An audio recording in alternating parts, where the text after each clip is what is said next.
So what I want to talk about in this video is there's different types of nomads for different reasons.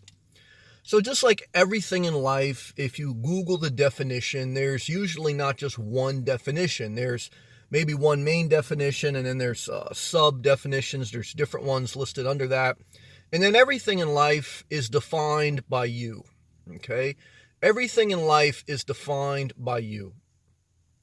And so for me, how I define being a nomad is someone who travels often, who doesn't stay long in one particular spot. Even if I travel within that same state or same uh, couple hour radius, I move very frequently throughout that state or throughout that certain mile radius. I don't stay stuck in one spot, a constant movement. In addition to that, I view being a nomad as basically being someone who is as free as possible, okay? As free as possible in this world. And that means financially free, mentally free, just mind, body, and soul. Physical well-being is freeness.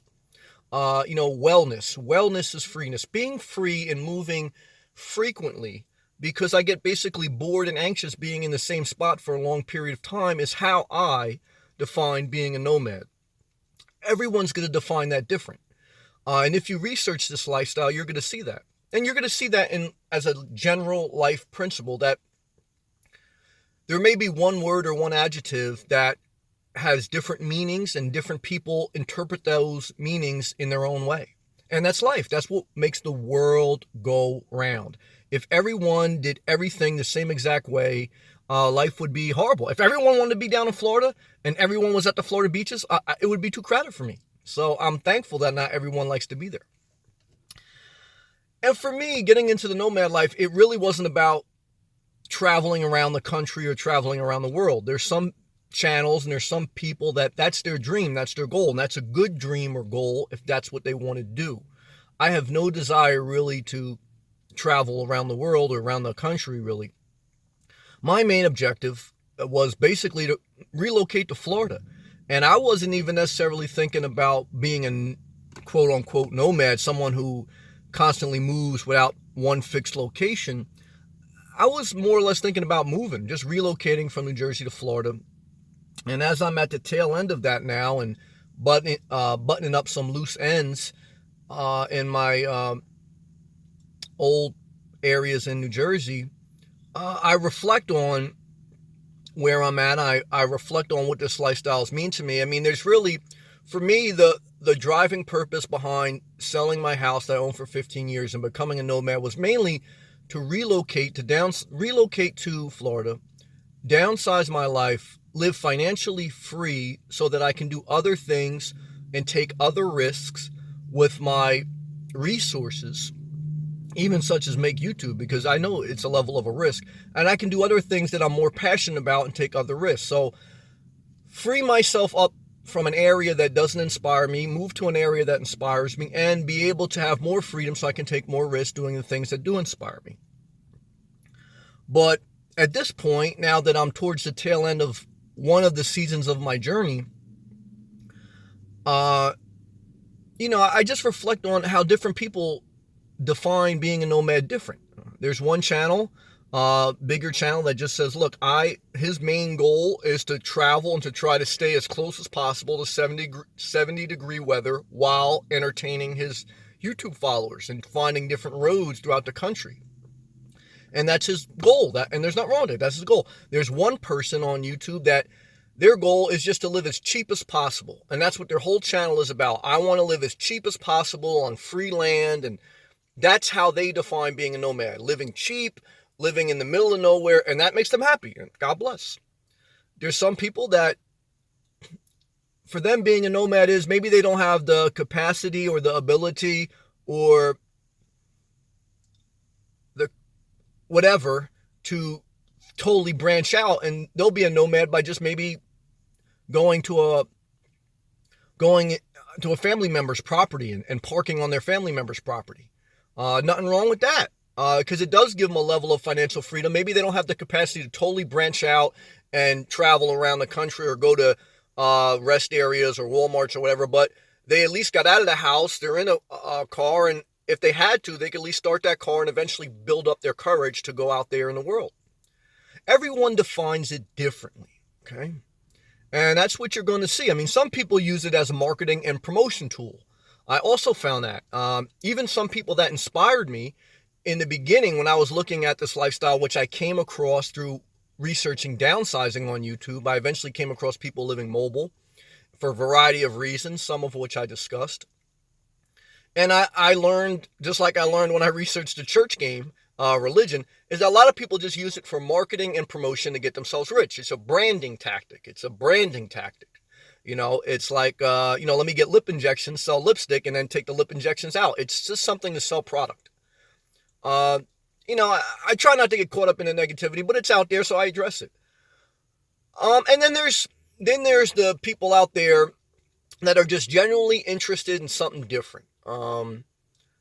There's also a level of people out there who are destitute, who have fell upon hard times, whether it's because of an addiction or whether it's because they're in an abusive relationship, an unhealthy relationship. They really don't have much of a career, and they look at living in their car as a cheap way to get them out of an unhealthy situation. Nothing wrong with that. When you have to do what you have to do, you have to do what you have to do. I've been there. So, I think it's important to note, document, and share that, this lifestyle within itself has different sub-lifestyles. The definition of nomad has different sub-definitions. And then with all those things being said, everything is kind of like individually defined by yourself. And that's what you're going to learn in life with anything. People define different faiths by different religions, different spiritual practices by their own interpretation. And there's different religions, and then underneath that religion, there's different sub-religions. There's different denominations of Christianity. There's different sects of Islam. Everything has different, there's different ways to be a Jewish. There's Orthodox. There's Reformed. Every way, everything has, there's different political parties. There's Democrat, there's Republican, there's Tea Party, there's this, there's that. Everything has subcategories. And then everything is kind of individually defined based on your own circumstance and how that circumstance evolves over time in your life.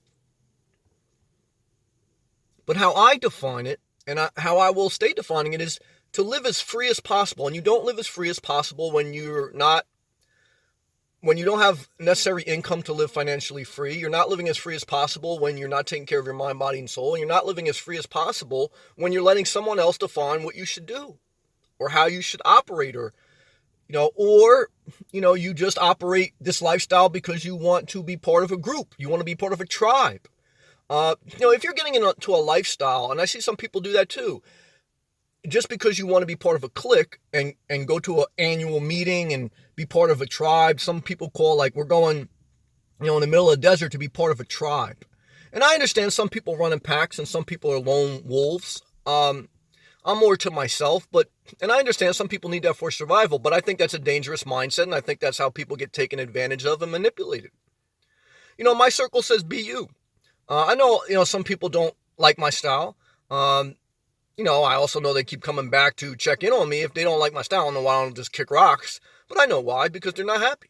I've never met a happy person that comes back to do something or watch something they don't like. So I know who I'm dealing with. I'm not, please. I know the level of that is out there. People want me to be who they want me to be.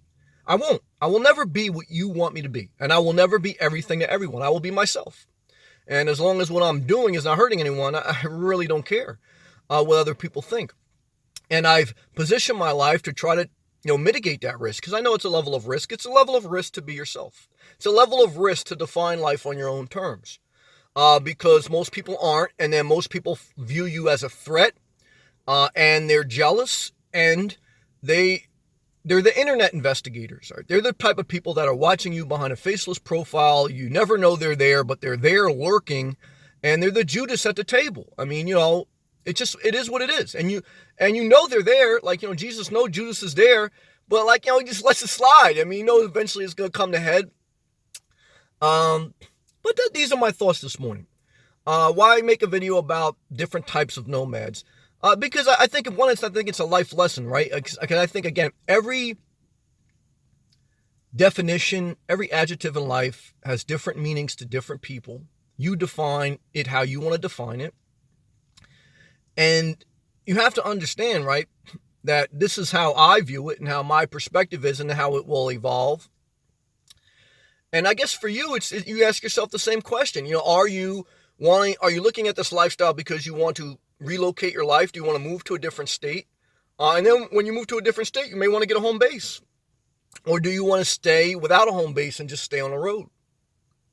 Because there's a portion of nomads that have home bases, that have a piece of land or a piece of property that they go back to, even some with even a house on it, and then they periodically travel or camp throughout the year. And there's some people that just live full-time on the road, and that's it. They have no property to go back to, etc. You want to relocate to a different state? You want to travel the world? What do you want to do, and how do you want to define it? I mean, these are some of the basic questions, core questions that you have to ask yourself in the beginning of the journey. But you also have to remind yourself this during the course of the journey. Because during the course of your journey, you better believe you're going to get people, even if you don't have a YouTube channel. I got people in my real life. Why are you doing this? What are you doing it for?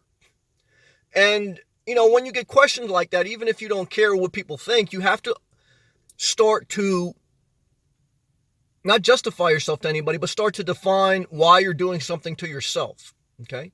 Are you doing this to be free financially, physically, mentally? Is it something that brings you joy? Are you doing this to see the sights? Are you doing this to relocate? Are you doing this to get away from an unhealthy relationship? I mean, I think it's important. I think it's important to define, well, I'm not getting in this lifestyle because I want to travel around the country. I'm getting into this lifestyle because I want to get out of an unhealthy relationship. You need to define that, because that should be your goal. And then when you get out of that unhealthy relationship, then you should reestablish yourself to where you want to be, or else you're just going to drift aimlessly. Now, if you just want to drift, then let that be your goal. But putting some type of structure to your mind and definition to your lifestyle and how you do it, and letting no one else define it, I think is key to being a nomad. Some people, I know some people got upset at the seasonal worker. I had one person, a coward with a faceless profile picture, Parks and Recs, loves something, got all pissed because I said seasonal work sucks. I know the chances are that they're living below their potential and they're probably a seasonal worker. But I think if they listen to that message in context, which I know they didn't, if you want to do seasonal work and it's something you want to do and you're happy, then do it. I made a video on my perspective with my face on it, okay, not hiding behind a faceless profile picture. And that person liked one other YouTuber who is donation heaven. He's got a bunch of links in his description. He talks nice, quiet, good guy, but he's a donation guy, and he works seasonal work. He needs donations because he works seasonal work. Seasonal work sucks. It's low pay, okay? If that's what you want to do and you can live your lifestyle off that, then do you.